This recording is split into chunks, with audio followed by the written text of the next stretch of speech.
Hello, everybody, and welcome back to the Show Me Show podcast for episode 89.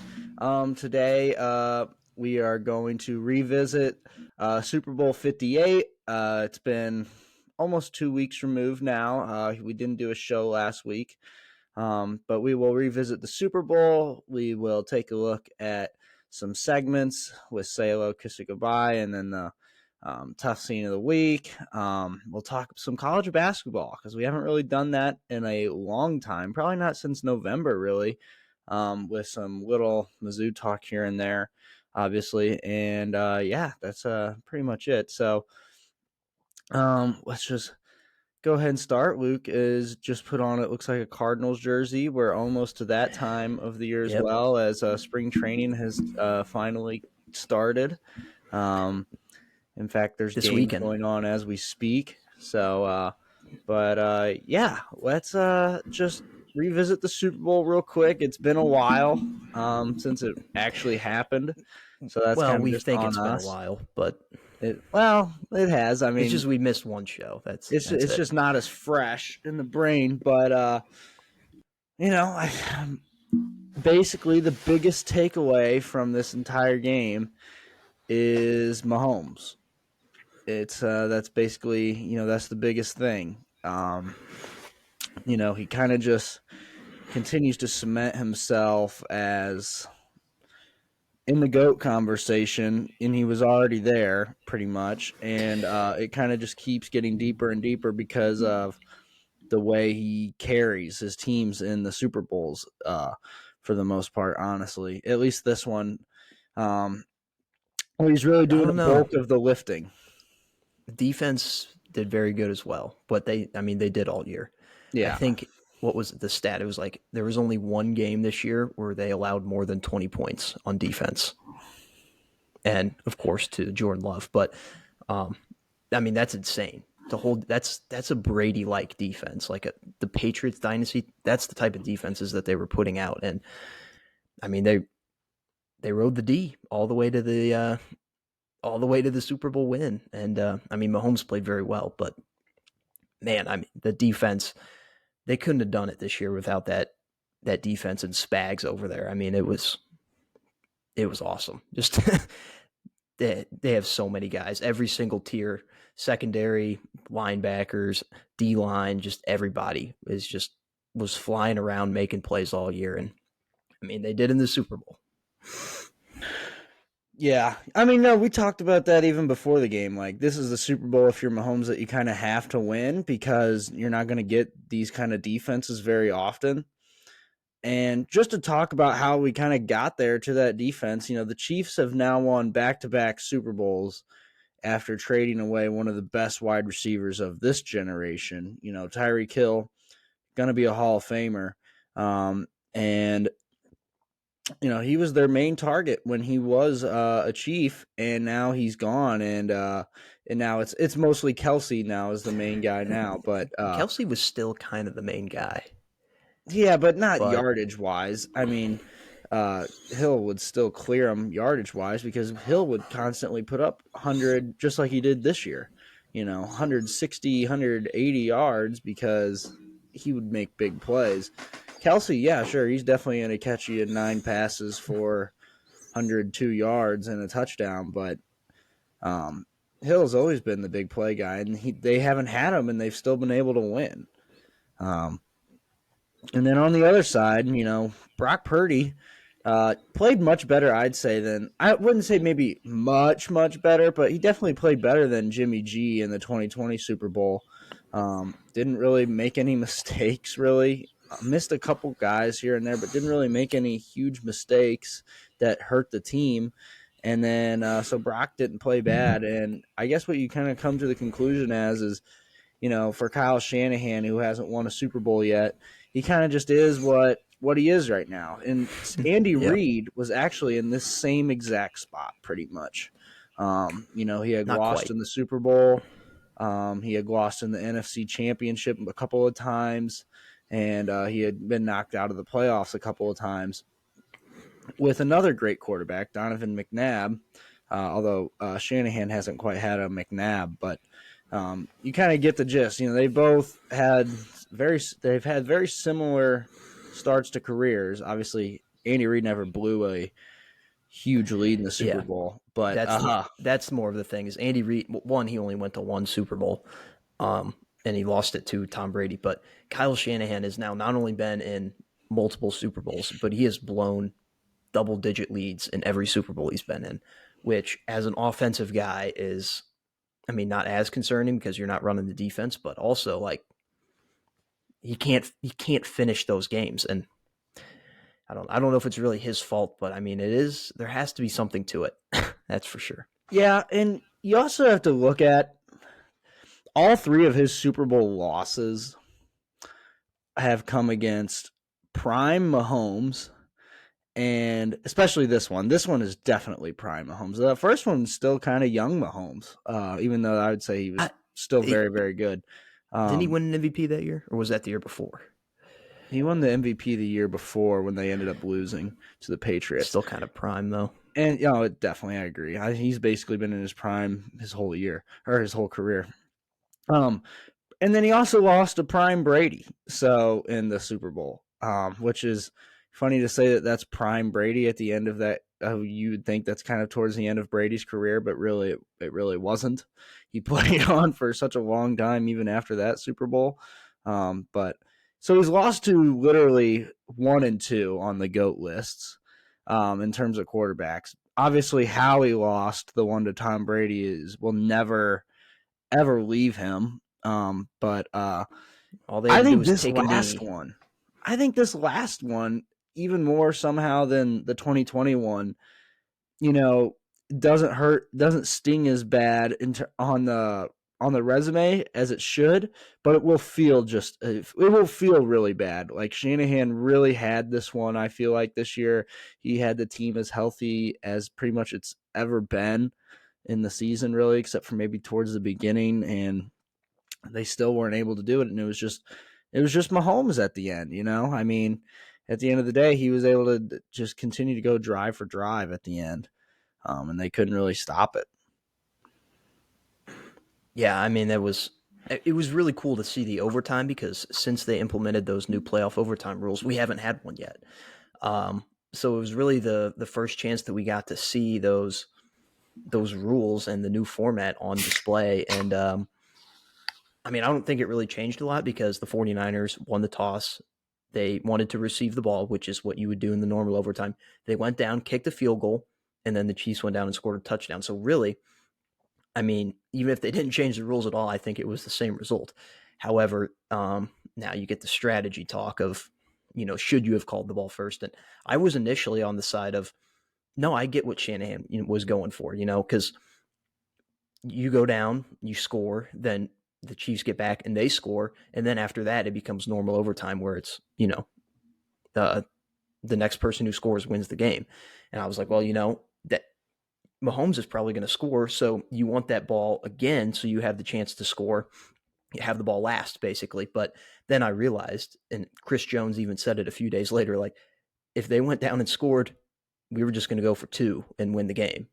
And that's the risk that you run. And so that makes me think that they probably should have chosen to take the ball second or kick off. And I don't know. Yeah, I don't know.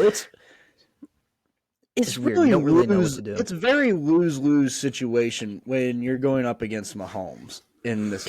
Like this makes it unique. Mahomes versus Mahomes in overtime makes it pretty damn unique. If you're going up against, like, say you have these playoff rules and you're going up against, I don't know, like Justin Herbert, or something like that, like you just don't expect the same things like that you do expect out of Mahomes, and which is saying a lot because Herbert is very, very good, but Mahomes is different. It's a different thing. Like that's what makes this conversation so interesting, I think, in terms of the new rules, and we haven't really seen it, and we get to see it come into play in a Mahomes Super Bowl, which makes it that much harder of a decision. But to be honest, I don't know if there was a whole lot of thought going into it. Obviously, there was all the reports afterwards that came out saying that they didn't really talk about the rules or the players didn't really talk about the rules. Personally, I think Shanahan, he's pretty damn smart. I'm sure he kind of knew what to do no matter what, like, or what he was going to do going into that kind of a situation, but maybe not the whole team knew, but still crazy. Yeah. It's just Yeah. crazy. Yeah. And the thing, like, Kyle Shanahan even said, like, well, I talked with the analytics department. Well, analytics are based off like past results and chances and stuff like that.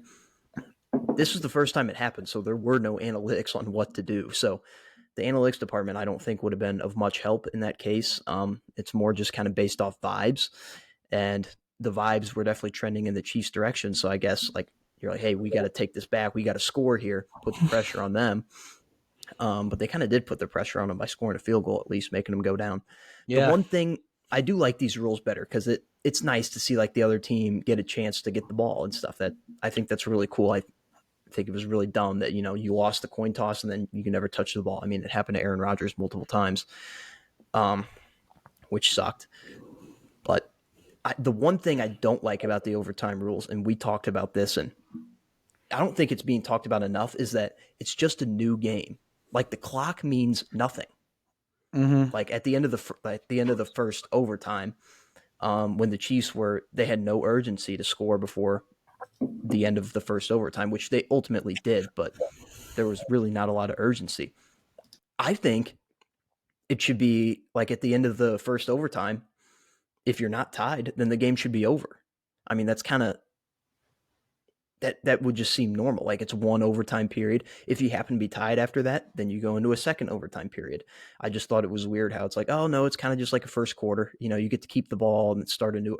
That just didn't feel right to me, and I think they need to change that. Yeah, it kind of I don't know. That was very weird. that part felt like college football in terms of there's really no clock, except for a game clock. That's basically all there was. I don't have that much of a problem with Play it. I clock. do think that if you do just make it like one extra quarter, kind of like basketball or whatever, like just end it like how you just said. And if it's tied, you go to a second overtime. I do think that would maybe make it more intense. But I'm also kind of a football old head. I don't really care. Like if in terms of the regular season, I'm fine with the old overtime rules. I think it's Yeah.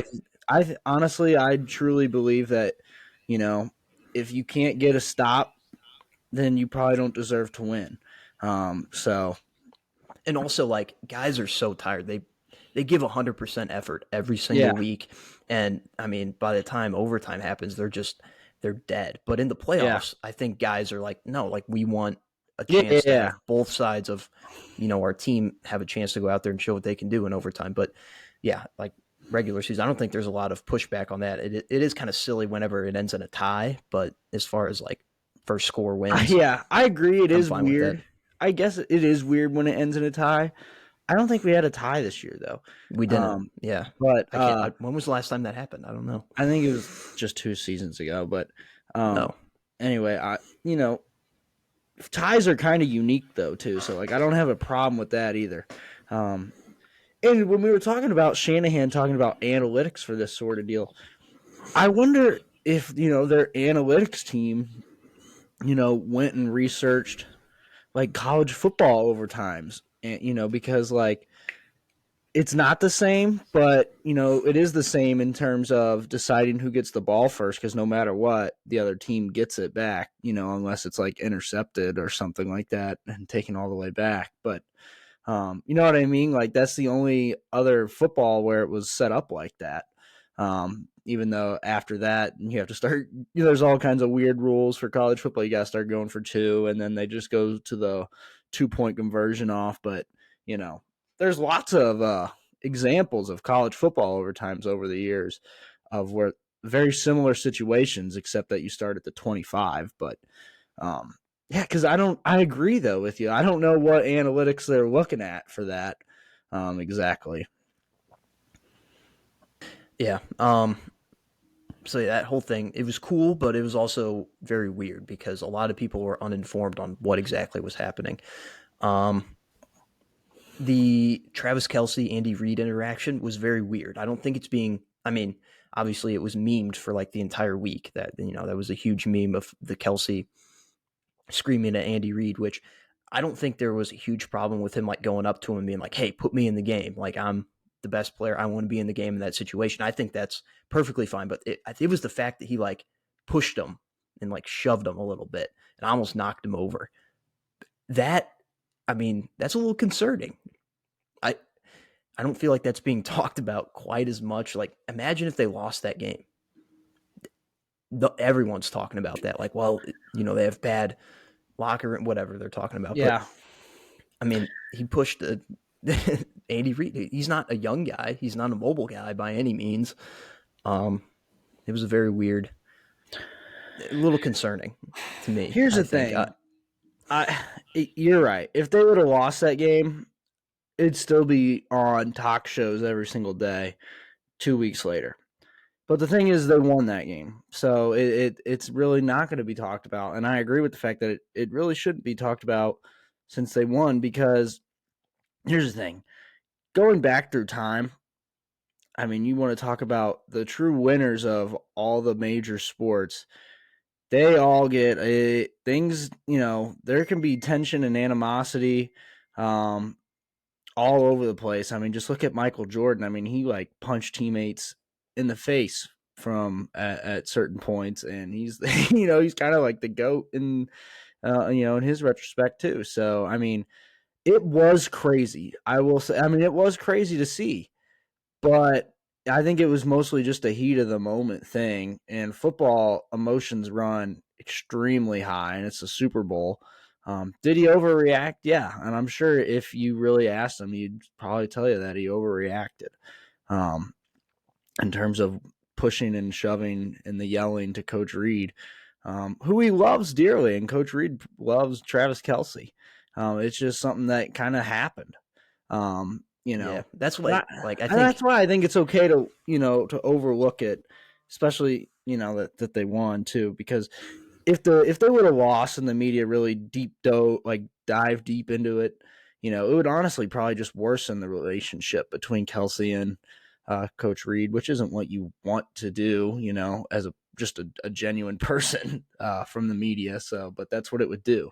So, Yeah, and the fact that like they were both asked about it after the game and stuff, and they were both like, whatever. Like Andy Reid didn't seem to really care about it a yeah, whole lot. It was just like, oh, Travis was emotional and fired up in the moment, and I think you'd rather have your guys fired up than not, especially in the Super Bowl. So, I mean, that is part of it, is that it was just kind of like a whatever. But it has to wonder, like maybe like the next day, Andy Reid maybe called in like Travis Kelce into his office and was maybe like, so about that, maybe they had a private conversation about it. I don't know, but whatever it is, I don't think it's going to be a big deal in the future, but no, I there don't think was it is something that either. was there. But because that you say that about bringing him into his office or whatever, who knows if that happened? Probably not. I'll be honest, because they just won the Super Bowl and they're all celebrating. But I remember earlier this year, Coach Reid got all up in Kelsey's face on the sideline for being a little baby, and throwing his helmet everywhere. Because I remember Coach Reid got up in his face and said, "Look, hey, this team doesn't need like a bunch of crybabies. We need leaders. And if you're gonna do that, then you're not. No, I'm not gonna put you in." So Yeah, and maybe he Kelsey loved it. took it to heart. Maybe after he shoved him, he's like, yeah, that's the type of intensity I want from you, Travis, and put him in instantly. Yeah, I don't know Maybe it had about the that, but opposite react. Yeah. because you can't have the whole team shoving your coach. That's not Well, leadership. yeah, yeah. But um, Yeah. But as far as the yeah, intensity and stuff, yeah, other than that, that's all I have. Other than the picture of Mahomes lying down on the turf, like with his hands above his head, that's going to be an all time iconic picture that's just shared from generation to generation. I feel like, I mean, like you think about some of the all time iconic photos of just legends, like the Michael Jordan one when he won the first championship and he's like crying, holding the trophy. The Kobe one where he has the dormant reaction while he's holding the trophy. I mean, those are just iconic photos, and we don't really have a ton in the NFL, I feel like, but that one is just going to be like when you think about this era of football and how it's being dominated by Mahomes, it's just, yeah. It's cool. Yeah, I agree. It was definitely a really cool picture. Yeah. I think the ones that happened in the NFL always seem to get memed. It's people like Stephon Diggs watching the celebration happen. No, that's a little different because he lost. So yeah, I know, but you're right. There isn't a whole lot of just like huge standout ones in the NFL. I think is it Len Dawson after the Chiefs won their first Super Bowl? I think there's a he's picture smoking of the him. cigar. Yeah, I feel like The there's Joe Burrow one cigar, honestly, Namath in the LSU. Yeah, I feel like there's more. There probably is more college ones, to be honest with you. But, yeah, it was cool though. It was definitely cool. Yeah, it was a great game. So much. I mean, both teams played very, very even. Obviously, went to overtime, but I mean, turnovers, yards. It was just a very evenly played game, and I don't know if the better team came out on top, but Mahomes came out. The better player came out on top. The legend did. So, very cool moment. And I mean, the Chiefs are definitely going to be the hated. They kind of already are, but the hated team, especially among AFC fans. And I get that. I get that completely. But yeah, that's the NFL season. Culminates with another Mahomes championship. After all that. Yeah, for real. All right. We'll try and do the coaches episode soon, just to and it probably won't be super in depth, but we'll look at all the hires. We'll poke fun. Yeah. We'll give grades. We'll see. Kind of a tradition of the show. Yeah. So we haven't actually gone back to see what some of the grades were from last year's. I just know how that they turned out. Yeah, Frank Reich was not very high on either of us, and he is obviously not a coach anymore. But D'Amico Ryans was very high for both of us. I think that was my highest actually. Mm-hmm. I don't know. The Shane Steichen one, I think we missed on. We were a little low on him. But this year was definitely a lot better than the previous year. Yeah, I would like to revisit that. I think I had Sean Payton as my top, if I had to remember. Yeah. Which I mean, not they bad, were better. But we'll see. Yeah. It's hard to judge off of 1 year, obviously, because he's going to make some serious overload changes. But yeah, we'll really know a lot more this year, I think, about the future of the Broncos. Unless they draft a rookie quarterback, then it's still kind of hard to tell. But then it starts, first year of the quarterback, excuses. But yeah, what do you want to do next? We haven't talked basketball hardly at all because it's been it's been the NFL playoffs. And baseball, I think we talked about pretty much that last week, just at starting. And then I'll have something later on that. You want to get tough scene? Yeah, we'll do that real quick. Return a tough scene. I only got one this week, and it is the MLB jerseys. I don't know if you've seen these, Cam. I know you probably have a little bit, but they completely remodeled the MLB jerseys, excuse me. They changed the material, they changed the design, and it is awful. A lot of the players are speaking out about it, how much it sucks. The design looks very like the nameplate on the back of the jersey, the number, it looks like a video game almost, like it was designed by like a pixelated like 2D video game company, like MLB, like 9 Innings or RBI Baseball or something like that. It just looks very cartoonish, very silly. And the material, some players like it, but the biggest thing is the pants. So the previous set of MLB jerseys had 3 different sizes of pants, right? I assume it's like a small, medium, and large or something like that. There's only 2 now. So they took out a size, and a lot of the players are like, yeah, neither of these sizes really fit me. Like they took out that middle size that I like, that fit me well, and now it's like the pants are too loose or they're too tight or whatever. And there's also a huge problem, which is on display. I'm watching the Dodgers and Padres right now. Not a very good game, 14-1, but the white pants, you can see right through them. I mean, it's a huge problem. The Ohtani picture that came out a few days ago, it was very apparent. And in this game, the Padres are wearing their white pants, and they're just completely see-through.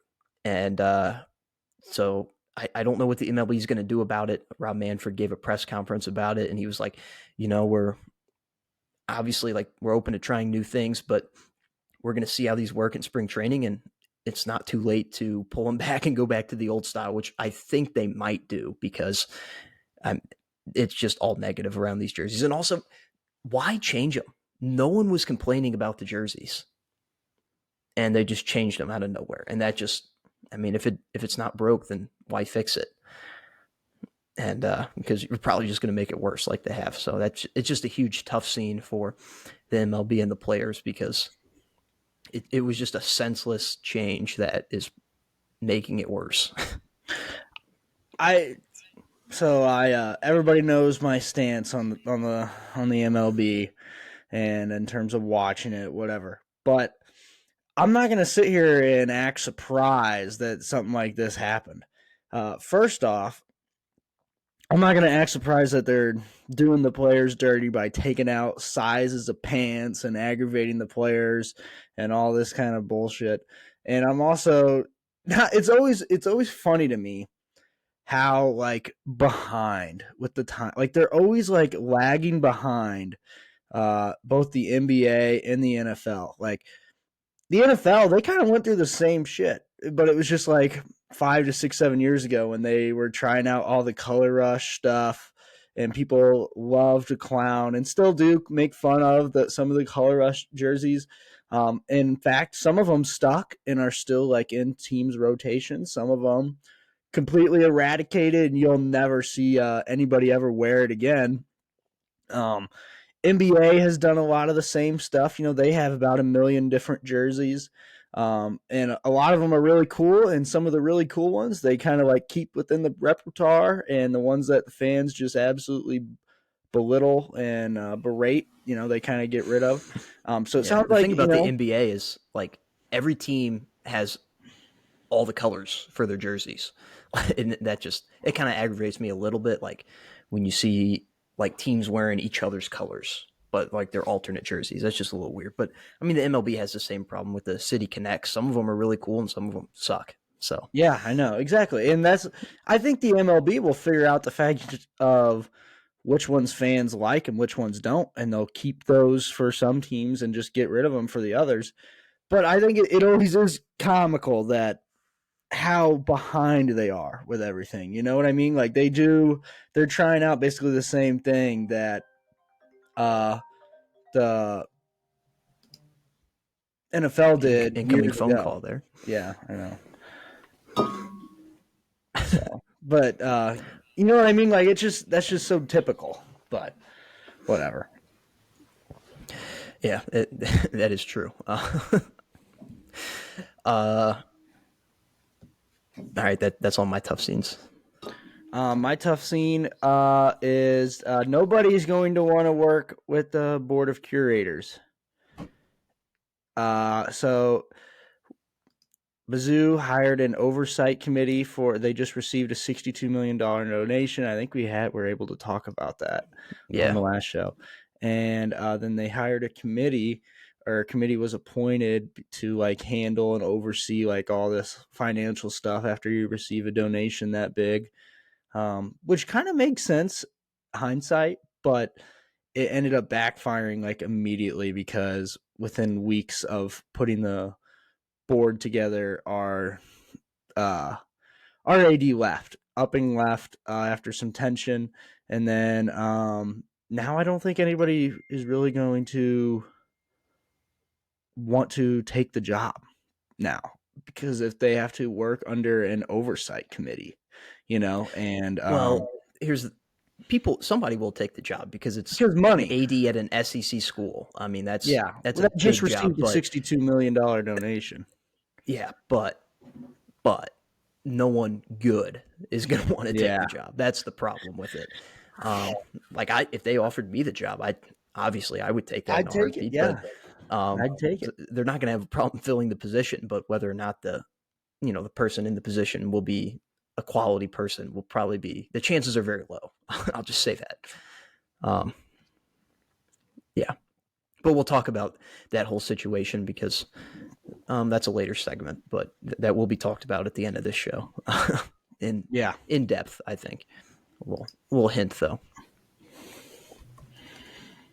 And then my next tough scene is what was it? Last week after the Tennessee, or not last week, just 2 nights ago, after the Tennessee loss to Mizzou, lost to Tennessee at home. Really close game. They only lost by 5. The last 2 games they've played really hard, really well against Ole Miss and Tennessee. On the road at Ole Miss, only lost by 3, lost by 5 too. I think they're ranked like what? What were they ranked? Like 8th? Tennessee, fifth? 5th. They're ranked fifth. At home.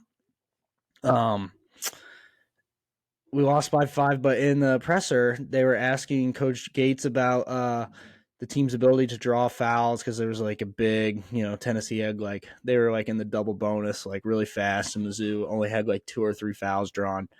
And he goes, "We suck at it. We're fucking terrible."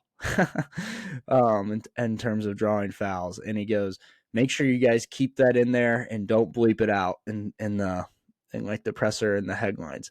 But now it kind of backfired really fast because, like, obviously all the KU fans, all the Illinois fans, Arkansas fans, they all kind of banded together really fast and just started memeing it. And it now I can't really go into any Mizzou hoops comment section without them just posting the "we're fucking terrible" video. So, but Well, it's I mean, true. It's nice. 0 It's nice to 13, him. so. Yeah, they're not wrong, and it is actually good to see Dennis finally being like not sugarcoating everything, in his pressers.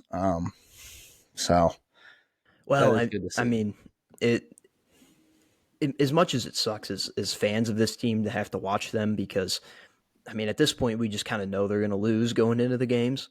But I mean, being in that team, I mean, on the team, coaching the team, being a member of the team is so much worse. I mean, whatever you think it is as a fan, it's worse for them.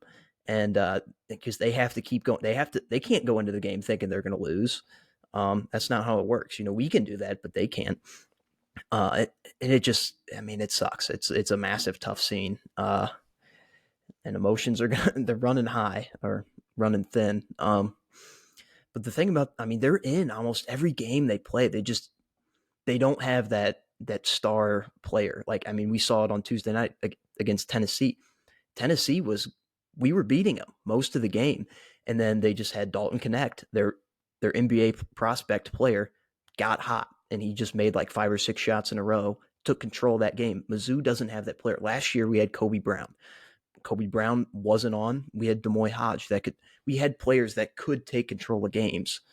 We just don't have that this year. I mean, we have a number of good players, but we just don't have that star player that can really take control of a game. And I mean, when you're a Power 5 school, you need someone like that in order to be competitive. Yeah, and our best player, Sean East, who scored over 20 again. He missed like 3 or 4 free throws in the final like 2 minutes. You lose by 5, so that it's tough. When you're talking about your best players in terms of taking over games, but even just like sealing games and staying in games and stuff. And we did talk about how they have been in just about every game, but there was a stretch there where they literally got 20-pieced for like 2 weeks in a row. So, in just about every game. So, yeah. Yeah. Don't get me wrong. I love Sean East. I think he's a phenomenal player. Yeah. But been our best player this year. He is. Yeah. He definitely has been the best player, but he's also not the caliber of best. Like, you'd love to have him in your starting lineup any March Madness team would take him and probably put him on the starting lineup instantly. Just the way he plays, the way he can, manage the ball. But he's just not a number one option on a team. He's just not that caliber of a player. And he's our number one option, but he's not and that's number one why option. we're 0-13. Yeah. In conference play, I should say. Yes. Yeah, massive tough scene. But that kind of leads us right into college basketball. So we'll take a glance at that real quick. Yeah, I mean, I'm the college basketball guy on this podcast, I feel like, and we haven't really been talking about it a lot, probably mainly because I haven't been watching the games. I've been following. every game, but it's mostly been like box score checking. I haven't really been watching the tapes a lot like I have been in previous years, just for whatever reason. So this week especially, I've watched college basketball every single day, just trying to get a read on some of the teams, some of the upsets, but some frauds are starting to emerge as they do every year. You start to see some frauds. So take this with a grain of salt because last year I had Miami on my fraud list at around this time, and they obviously went to the Final Four. But most of my frauds this year consist of teams in the Mountain West, especially, and Dayton is a big fraud, I think. I also haven't watched, but like I said, I haven't watched a ton this year. One thing I will notice, we're very top heavy. In years past, there's been like some small conference schools that you'll look at and be like, hey, they're having a good year. You know, they could go on a little run. They could make some upsets. That's just really not the case this year. I mean, some of the top, Indiana State will be a top one that a lot of people pick as an upset. But they have their flaws too. Some of the other like projected 12 seeds are like Akron, Samford, McNeese State is going to be probably a 12 seed. Grand Canyon, they only have 2 losses, but a lot of those teams they're just not moving the needle for me. I don't know why. I'm feeling like this is going to be a very top heavy March Madness. Obviously the top dog like UConn is above and beyond everyone. And then especially like some of the 2 seeds like Kansas, UNC, Tennessee. I mean, Purdue's even up there, even though they're going to be a 1 seed. It's just a very top heavy year, which usually creates a wild March Madness because when you think it's top heavy, that's when the upsets start to happen the most. So it could get exciting. I'm excited for it, as always. Oh, I agree. I also think like the past couple of years, we've had some non-top heavy March Madnesses, and those ones have been just as crazy.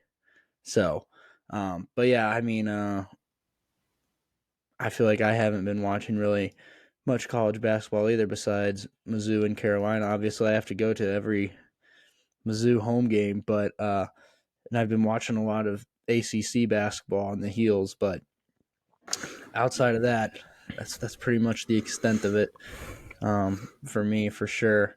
Yeah, speaking of ACC, it's risky putting an ACC team on the fraud list, but Clemson, no, that's fair. their ability to close out games is awful.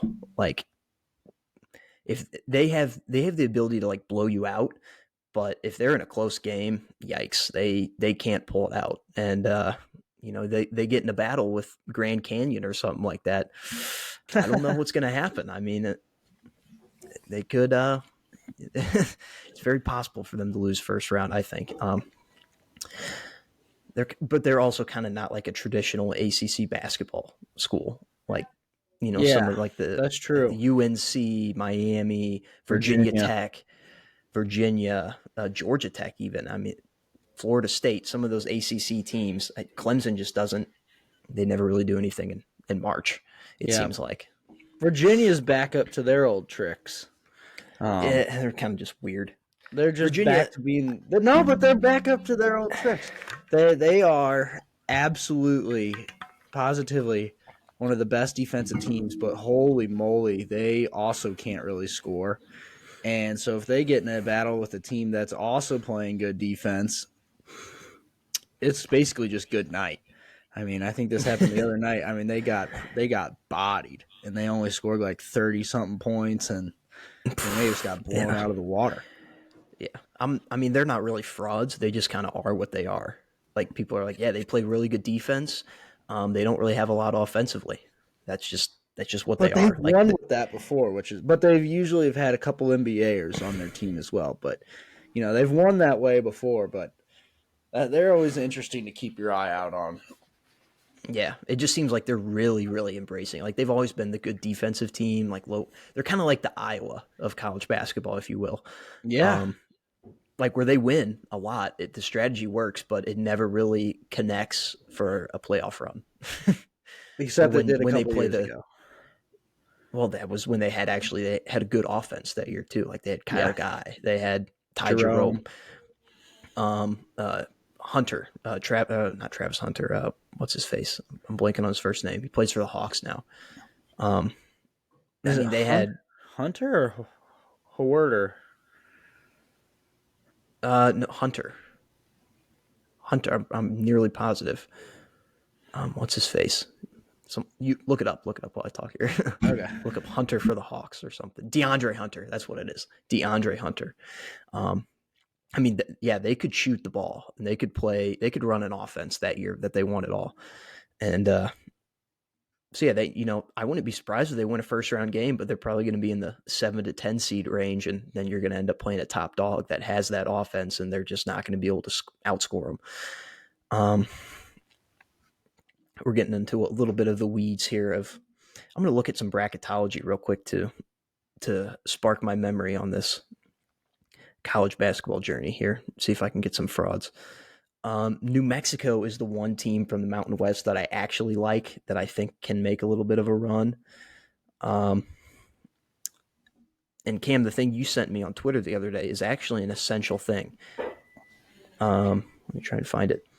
So 95.5% of national champions this century have had a top 21 offense in KenPom ratings. And 90% of national champions this century have had a top 31 defense. I mean, that's kind of the key. You have to have a great all-around game to win the title, right? Offense and defense. And currently there are only 8 teams that fit that mold. So 4 of them are probably going to be 1 seeds. UConn, Purdue, Houston, and Arizona. Probably going to be the 1 seeds. And then you have Tennessee and Carolina, probably going to be 2 seeds. Duke, who's on the 2 to 3 seed realm, and then Creighton. So those are your 8 teams you got to pick from. And if you don't pick one of those 8 teams to win it all, you're nuts, because I can almost guarantee the title winner this year will be one of those 8 teams. Yeah, I think one team that's interesting is Iowa State, because they're either going to go like on some hellacious run in the tournament, or they will be out like first weekend. You know what I'm saying? Like it's one of those teams. I feel like there's a couple one of those they can beat around. anyone, but they can lose to anyone also. Oh, they can lose to absolutely anybody. So, yeah, but they can beat anyone too. They can beat UConn. They play a good game. Yeah, I agree. I feel like the SEC has a lot of teams like that actually this year as well. You've seen Kentucky. They could probably beat just about anybody, but they can also lose very easily to a lot of teams. Alabama they've scored 100 points 8 times this year, and the last team to do that from the SEC was Kentucky, and they won the title. So, it's crazy. Oh man, but Mark Sears is. I hope he's a good NBA player, because he's so fun to watch. I'm not a fan of Alabama basketball by any means, but I do like Mark Sears. Sure. I think the SEC may be in line to get the most bids out of any conference too. There's so many just really, really solid teams in the SEC. South Carolina. I like Mississippi State. I don't think they're gonna do anything crazy, but they are just very fundamental, and they just have a lot of really solid players. I like Ole Miss too. I think they're pretty damn good. There's always teams like that. I don't know. I don't know about Ole Miss, but Mississippi State feels like the team that they're not going to win it all, but they feel like an Elite 8 team. I feel like they could definitely be a Sweet 16-ish. Oh yeah, for sure. If they get placed in if their seeding's right, and if they're placed into an area of a bracket that's not super harsh, because they will lose to teams that are much, much better than them. But they also have the ability to upset somebody on a neutral court that's not heaps better than them. Mm-hmm. Yeah, and another team that's not Power 5 but is interesting is FAU. Yeah, so they obviously they went to the Final Four last year, and they retained their entire team that went to the Final Four. They moved up a conference this year to the American, more challenging conference, and currently they're second. I mean, USF has been out. They beat them the other day, and they have a better conference record. So I don't really know where to put them. I think they're going to get an at-large because they've beaten top-heavy teams, but at the same time, I don't know where to put them. It's kind of like the North Carolina thing where they retain their entire team and then miss the tournament. Like they could be out first round. Yeah, it's very weird. I love Florida though. I love Florida. They got that high powered offense and they can play good defense too. I think they're probably going to be like a 7 seed, maybe 6 seed if they go on a little run here at the end of the year. But yeah, we'll get a read on Washington State tonight too. Tallest team in college basketball. That'll be Mizzou next year. I know. Pretty crazy. All right. Should we say hello? Yeah, unless you want to talk NBA, but I really haven't been watching it, so. Nope. Don't know. I know the Lakers got Dinwiddie. I know a Nets beat reporter guy like crashed his car during a Twitter Spaces call while discussing a Dinwiddie trade, which is a crazy thing to crash your car over, a Dinwiddie trade. So that's crazy that it happened live though, like while he was in the Spaces. Yeah, it's pretty funny, but yeah, let's get into say a little kiss it goodbye. Let's see here. Are they together? No, you only have one. Okay, I see it. I'll go. Yeah, first. I only have one for each. I'll go first on the kiss it goodbye then. Okay, I have say hello to ESPN's College Football NCAA 25, and I say that I think we've talked about it on here before. That they announced the game a couple summers ago or something like that. But it's supposed to come out this summer, but they are just now like really starting to push it. They just announced that they sent out like all the NIL things to all the players that are eligible for it if they want to accept it and opt in. And then they also have been like having college football teams post that they're in the game, to like showing that all the schools that are confirmingly getting into the game. It's just really cool. It's really cool to see the hype. There was a teaser trailer that dropped last week that I, no joke, shed a tear after, like, while watching it, which was very, very, very weird looking back. But I don't regret it, and it makes sense. I've been playing NCAA 14 for 11 years, and seeing that trailer literally gave me goosebumps. So that was really awesome, and I just can't wait. I really hope they do it right. So, and I think it's leaning towards that they will, and that would be so refreshing. It's looking good. I've only played it I've never had the game. I've only played it. I think it was your game is the only one I've played. I've watched a ton of it on YouTube though, and I mean, I'm excited just to be able to play it for the first time too. For me, it'll be so fun. Say hello to Draft Talk. I just say this. I put this out there because Combine is 1 week from today, NFL Combine, and everybody's already starting up mock drafts and stuff before the Combine and everything, and projections and stuff, quarterback projections. And I got into a riveting argument earlier today with some people about quarterbacks and where they're going to go, and just stuff like that. So just say hello to Draft Talk. It's coming. It's going to be here before you know it. It's a nice little treat after March Madness, to kind of get you back in the football mind. And then my next say hello is to Supernatural. A couple nights ago, I started watching that show again. It's 15 seasons, and I've watched it all the way through 3 times. And I started it from the beginning, and we will see how much of it I get through.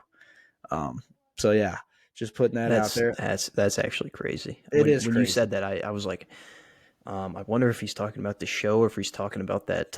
I believe it was a whale that got pregnant that just out of nowhere. There was no father. Like, I know it was a stingray. It was a stingray. That's what it was. It was like a secluded female stingray. She's never been around a male in her life, like in this tank, and she's pregnant. So It's like That a is big crazy. thing. That It's wasn't what I was supernatural. talking about. That is crazy. That's literally how Anakin Skywalker was conceived, through the Force. Yeah, that's how Jesus was conceived too. True. Shout out. Maybe this is the Jesus of stingrays. Like, Could be. maybe What they got would their he own do? Jesus. What is the promised land for stingrays? Just Australia? I don't I know. don't. Maybe they overtake humans. I don't know. Maybe they're the new top dog of the food chain, even though Doubt they it. can't walk on land. Could easily just break a stinger. Hello to the punt god. Chiefs signed Matt Araiza today. So we've been on Matt Araiza's case since the beginning. A couple of years ago, while I was watching college football avidly, he was just bombing punts for San Diego State. And then I don't think he got drafted, but the Bills signed him pretty much immediately after the draft. And then they had to cut him, obviously, for that fake scandal. And now he's back. And of course, he goes to the Chiefs, who, because they are just smart organization, willing to take a flyer, boom. Now they have the punt god added to the Super Bowl winning roster. So I'm happy for him. Obviously, we were on him before the draft and stuff. Like when the Bills drafted him, we were on to him. And it was a shame because all those charges and stuff that he had against him, like the rape charges and the sexual assault and stuff, it all came out that it was all fake. It was all fabricated. None of it happened, which sucks because he had an opportunity there and it was just ruined by false accusations. So I'm excited to see him get another opportunity, and I hope that it goes well for him because he was fun to watch at San Diego State. all right, your say hello. My solo is shorts, at least for the time being, because I've been wearing shorts a lot recently. I made a meme the other day, and it was just basically like weather on the Tuesday, Wednesday, Thursday during the week, and it's like super nice, and then weather on the weekends, and it's just like super bad, like super cold, like no sun. But for whatever Not this reason, the weather weekend. in the middle of the week has been awesome, and it continued this week. Except this week, it's continuing into the weekend, which means midweek next week will be awful. It's Missouri weather at its finest right now. It's racking up the numbers. Yeah, Classic for Missouri sure. weather. But yeah, shorts because you can wear them quite frequently now. You just have to check the weather before you go out. Like when you're getting dressed, you got to check the weather because you never know what's going to happen. Just got to be Like you prepared. do. Yep. Yeah, I love wearing shorts. I came across the picture of you in the car with your red shorts on, the Oh Cardinals boy, outfit the other day with the red hats, and that gave me a good old laugh again. yeah, this was the jersey in Yeah, I that know. photo That's too. what reminded me of it too. So, Yeah, you haven't seen the one where I'm wearing that exact same outfit instead of the white jersey. I'm wearing my red Paul Goldschmidt T-shirt. So it's just all red. crazy fit. Yeah, Never I forget the first time I saw that image. look like the Arizona Cardinals whenever they wore their color rush jerseys. Look like a can of lipstick or something. And Yep, then pretty my kiss much. it goodbye is, I have in parentheses on this one, kind of a say hello, but Desiree Reed Francois. We alluded to this earlier. She left Mizzou due in part to the oversight committee that we talked about earlier, but she took the job at Arizona, who also had an opening at athletic director. And it is interesting because she did graduate from Arizona. She got her law degree from the Arizona Law School. So it's not like she just left Mizzou. She did kind of leave Mizzou out of nowhere, but that is the alma mater. We've seen many people do that. They leave their jobs to go back to their alma maters. And especially in this case, where it kind of seems like Mizzou kind of took away a lot of her power in the organization. And so, yeah, I kiss her goodbye because she's at Arizona now full time. I think she starts in like a week full time or whatever officially. But yeah, like kind of a say hello for me because when I saw it, I was shocked by the news. I couldn't believe it because that has been a huge problem on Arizona, the community online. on the message boards and on Twitter that I a lot of people that I follow and engage with consistently have come to know and befriend on the Arizona Twitter. It's been a massive problem because obviously, what was it, 3 months ago, 4 months ago, the athletic department at Arizona misplaced roughly $250 million. Just an accounting error, just a small accounting error of $250 million, very similar to what happened to the United States government on September 10th of 2011. But we won't go down that 2001. route. But yeah, 2001, excuse me. Massive accounting error. And so he lost his job. He was gone. Somehow the president of Arizona, Mr. Robbins, kept his job through it all. But yeah, this has been a huge issue because like Arizona athletics is at an all-time high. Football and basketball. I mean, basketball's back like full time. That was a huge scandal with the Sean Miller paying players allegations. We went through a lot of suspensions and fines and stuff, but basketball is now rolling. Football had a great year, even though we lost our head coach. But a lot of people seem to be up on the guy that we hired. A lot of other programs like Arizona softball, Arizona women's basketball, Arizona soccer have been, competing and doing very, very well, I guess. But there was just this massive hole looming at the athletic director position after, he obviously got fired. And I mean, we couldn't have had a more slam dunk hire, in my opinion. Like, this was the best thing that could have happened to the University of Arizona athletic department, was to get DRF in there. And I mean, the accounting thing, the money thing, it'll be gone. It's already down to 170 million, I think. So I mean, in probably a year, 2 years, it'll be like it never happened almost. And I mean, so that's definitely a win for Arizona. But man, it leaves a massive hole at Mizzou. And I know you know a lot more about this than I do, so I'll let you talk about it. But I mean, it's a tough scene for Mizzou.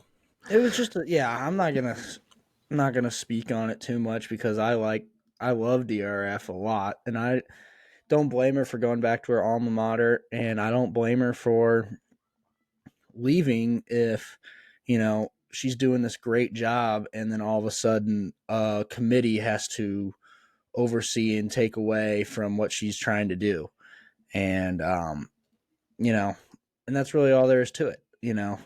There was tension there, and she saw an opportunity to go home basically, and I don't blame her for doing that, especially with the situation at hand right now with this oversight committee, this board of curators that can basically just watch your every move and kind of it impedes on the control of the true position of an athletic director, on what it's supposed to do.